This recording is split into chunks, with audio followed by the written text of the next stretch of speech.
দাদা গুরু মাতাল কবি রাজ্জাক দেওয়ান সাহেবের লেখা। তুমি আল্লাহ, তুমি হরি, তুমি গলকের গোসাই, তুমি কালা, তুমি কালী, তুমি কলঙ্কিনী রায়। তার প্রথম গানটাই আল্লাহ, তুমি হরি, তুমি জগতের গোসাই, তুমি কালা, তুমি কালী, তুমি কলঙ্কিনী রায়।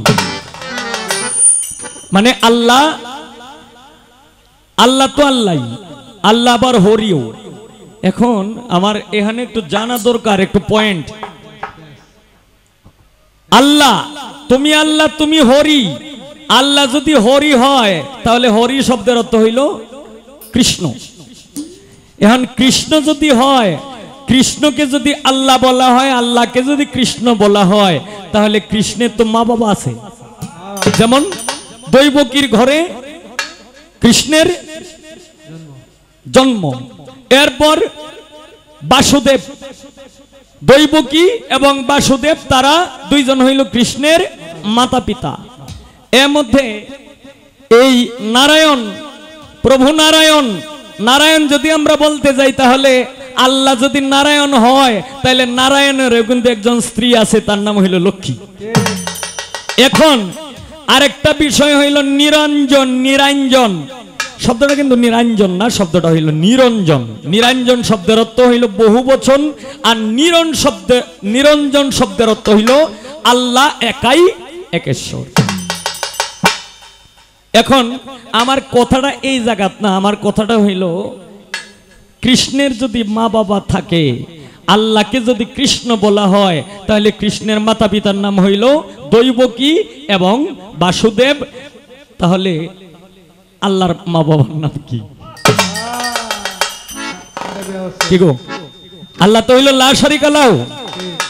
এখন আল্লাহ যদি এই লা শারিকা লাহু হয়, তাহলে এই আল্লাহকে বলা হচ্ছে কৃষ্ণ। এখন আমি একটু জানতে চাই আল্লাহর মাতা পিতার নাম কি, এর মধ্যে নারায়ণের মা বাবার কি নাম? আল্লাহর বউয়ের নাম কি? এখন তিনি বললেন আল্লাহ, আল্লাহ হলো লা শারিক, আল্লাহর কোনো শরিক নাই। তাহলে আল্লাহর পাশে যে বললেন কৃষ্ণ, কালা, হরি, নারায়ণ, কৃষ্ণ বিবাহ করেছে, কৃষ্ণের বাবা মা আছে, নারায়ণও বিয়ে করেছে। তাহলে এদের যদি বাবা মা থাকে তাহলে আল্লাহর বাবা মার নাম কি? আরে বাবা রে বাবা, জায়গা মতো ধরছে না মাথা। আরে বাবা ফবিল সরকার, আল্লাহর যে বাবা মা আছে, নাম আছে, এটা আমি আপনাদের দিব, তবে একটু সময় আমাকে দিতে হবে। এটার হাকিকত আগে বুঝতে হবে। হাকিকত যেই ব্যক্তি বুঝে না সে কখনো আমার আল্লাহর সন্ধান পায় না। আর আল্লাহর সন্ধান যদি কেউ না জানে আল্লাহর বাবা মার নাম কি তাও সে জানে না। আরে তাহলে আগে কি? আগে হাকিকত সম্পর্কে বুঝতে হবে। হাকিকত জানার জন্য আপনাকে তরিকতে আসতে হবে। তরিকত বুঝার জন্য বেলায়েতের বিষয়াদি আগে নিজের ভিতরে এটাকে উদযাপন করতে হবে। কৃষ্ণ, হরি, নারায়ণ, এখন এদের বাবা মা আছে, এরা জন্ম নিয়েছে। আমার বৈরাবর দরবার শরীফ, আমার সুরেশ্বরের দরবার শরীফ, আমার মাঝ ভান্ডারী, কালা বলেন, কৃষ্ণ বলেন, হরি বলেন, নারায়ণ বলেন, এরা হলো এক এক ধর্মের ধর্মীয় গুরু। এরা সবাই গুরু, এরা সবাই মুর্শিদ। এরা যদি মুর্শিদ হয়, মুর্শিদই হইল খোদা। আরে ওই যে লালন সাইজির গান রেফারেন্স টানতে হবে, এটা আমার মুখের কথা না। লালন সাইজি বলেছে, কি বলেছে? যেই মুর্শিদ সেই তো রাসূল, ইহাতে নাই কোনো ভুল, খোদাও সে হয়, এমন কথা কয় না লালন, আল্লাহর কোরআনে কয়। আরে তাহলে বোঝা গেল মুর্শিদি হইল খোদা। এখন কালা, কৃষ্ণ, এদের যেমন বিবাহ হইছে, আমার মুর্শিদেরও তো বিবাহ হইছে। আরে কি?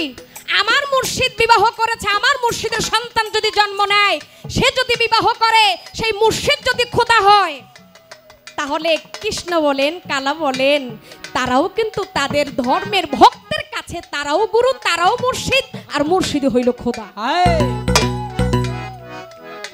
আমি আরেকটু বুঝিয়ে দেই, হাদিস কুরসিতে আসছে। এই কথা শুধু কুরসিতেই নয়, বুখারীতে পাওয়া গেছে। আমার আল্লাহ বলে, যেই ব্যক্তি আমার নফল ইবাদত বন্দেগী করতে করতে আমি আল্লাহর জাতের সাথে সে যখন লয় হয়ে যায়, লয় হয়ে গেলেই ওই ব্যক্তি মুখ দিয়া যা বলে ওই মুখ কখনো তার থাকে না, ওই মুখটা স্বয়ং আমি আল্লাহর হয়ে যায়। সুবহানাল্লাহ। সুবহানাল্লাহ। ওই ব্যক্তি হাত দিয়া যা ধরে ওই হাত কখনো তার হয় না, ওই হাত আমার হয়ে যায়। ওই ব্যক্তি পা দিয়া যেখানে যায় ওই পাটা তার থাকে না, ওই পাটা আমার হয়ে যায়। ও কান দিয়া যা শুনে ওই কান তার থাকে না, ওই কান আমার হয়ে যায়। তাহলে সব কিছু যদি আল্লাহর হয়ে যায়, তাহলে ওই মানুষটা কি আর মানুষের ভিতরে থাকে? ওই মানুষটাই আল্লাহ হয়ে যায়, খোদা হয়ে যায়। তাহলে একজন মুর্শিদ সে হচ্ছে গুরু, সে হচ্ছে আমার খোদা। লালন সাইজি বলতেছে কোরআন থেকে, সূরা ফাতহা 10 নম্বর আয়াত, ইন্নাল্লাযিনা ইউবায়ুনাকা ইন্নাল্লাহ ইউবায়ুনাল্লাহ ইয়াদুল্লাহি ফাওকা আইদিহিম। আল্লাহ বলে, হে রাসূল আপনি বলে দেন, আপনার হাতে যারা হাত দিয়ে বায়াত গ্রহণ করলো ওই হাত কখনো আপনার না, ওই হাত স্বয়ং আমি আল্লাহর। তাহলে আমার কি রাসূল, তার হাত খোদার হাত, সে খোদা কে বলেছে? আল্লাহ বলেছে। তাহলে আমার রাসূলও তো বিবাহ করছে। কি বাবা কথা আসে না? তাহলে তিনিও বিবাহ করেছে, তিনি আবার তাহলে খোদা হয় কিভাবে? ওই যে আগে বুঝতে হবে, হাকিকত যতক্ষণ না বুঝবো ততক্ষণ ওই যে আপনার আমার ভিতরে কি ঘোলপাক খাবে। কৃষ্ণ কিভাবে খোদা হয়, হরি কিভাবে খোদা হয়, আমার মুর্শিদ কিভাবে খোদা হয়, আমার বৈরাবরী কিভাবে খোদা হয়। তারা ওই যে আল্লাহর মনোনীত ব্যক্তি হয়ে গেছে, তারা সাধনা করছে। এই সাধনার মাধ্যমে, নফল ইবাদতের মাধ্যমে তারা তাদের ভিতরে হয় নাই, তারা খোদা হয়ে গেছে। ওই যে যেমন হয়েছিল মনসুর হেল্লা, আইনাল হক নিজেকে খোদা দাবি করছে। এটা এত সাধারণ বিষয় না, এটা অনেক কঠিন বিষয়। তাই দাদা, কৃষ্ণ, কালা, হরি, নারায়ণ এদের যত ভক্ত আছে, ভক্তের কাছেই হচ্ছে তারা কি মহান খোদা। ওই রূপেই তারা তাদেরকে গ্রহণ করে নেয়। আমি চেষ্টা করেছি, কারণ এর চাইতে আমার কাছে আর ভালো কিছু নাই। তবে হ্যাঁ, একটা কথা বলি, যদি আপনার লাগে এরপর আমি পুতুল দেওয়ান আছি, সমস্যা নাই। এটাতে যদি আপনার না হয় এরপরও আছে। ওই যে আমার খাজা বাবার একটা গান আছে,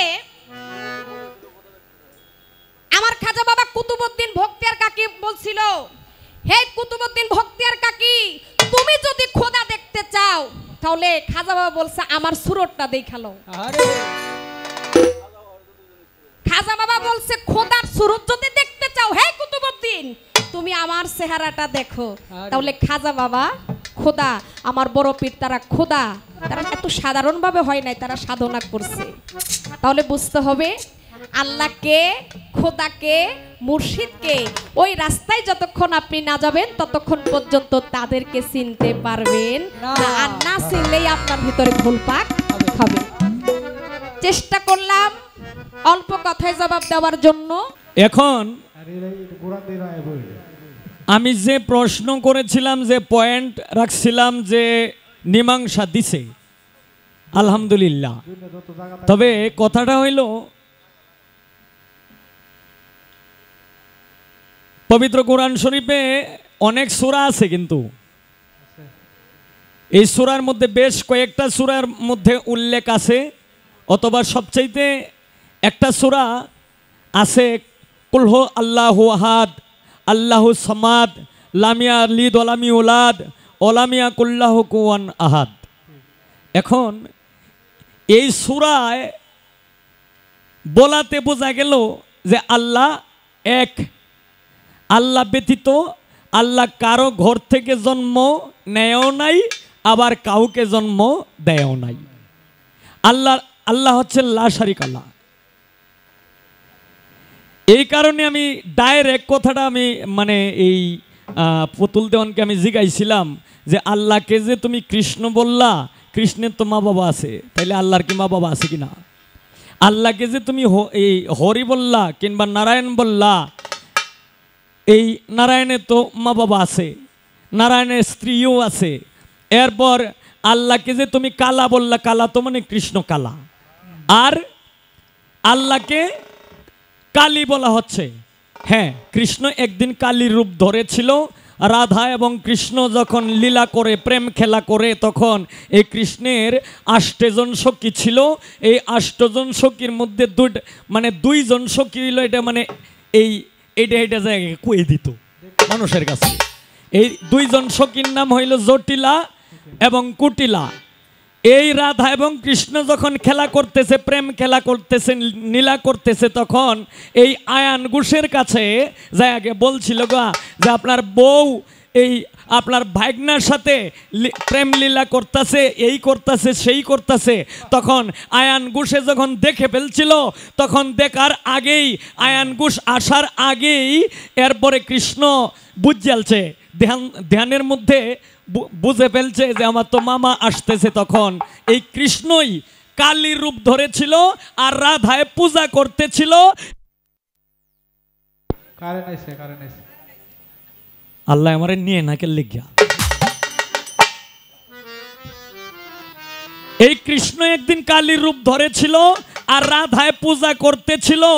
এই যে রাধায় যে পূজা করতেছিল, আয়ান ঘোষে যখন দেখছে যে কালীরে পূজা করতেছে, তখন এই আয়ান ঘোষও কালীকে পূজা করেছিল। কিন্তু আসলে এই কালী কিন্তু সেই কালী না, এটা কিন্তু মা কালী না। এইটা যে কালীর রূপটা ধরেছিল, এই কালীটাকে বলা হয় দক্ষিণা কালী। আমার কথাটা এই জায়গায় ছিল। তবে যাই হোক, এই পীর মুর্শিদের বিষয়ে নিয়া এরপরে এটারে মানে শরিক যে করছে, এটার জন্য অনেক অনেক ধন্যবাদ। মীমাংসা আলহামদুলিল্লাহ সুন্দর। তো একটা জিনিস নিয়ে এত কাটাকাটি করাটা ঠিক না, আমি এদিকে যাইতেও চাই না। এখন এই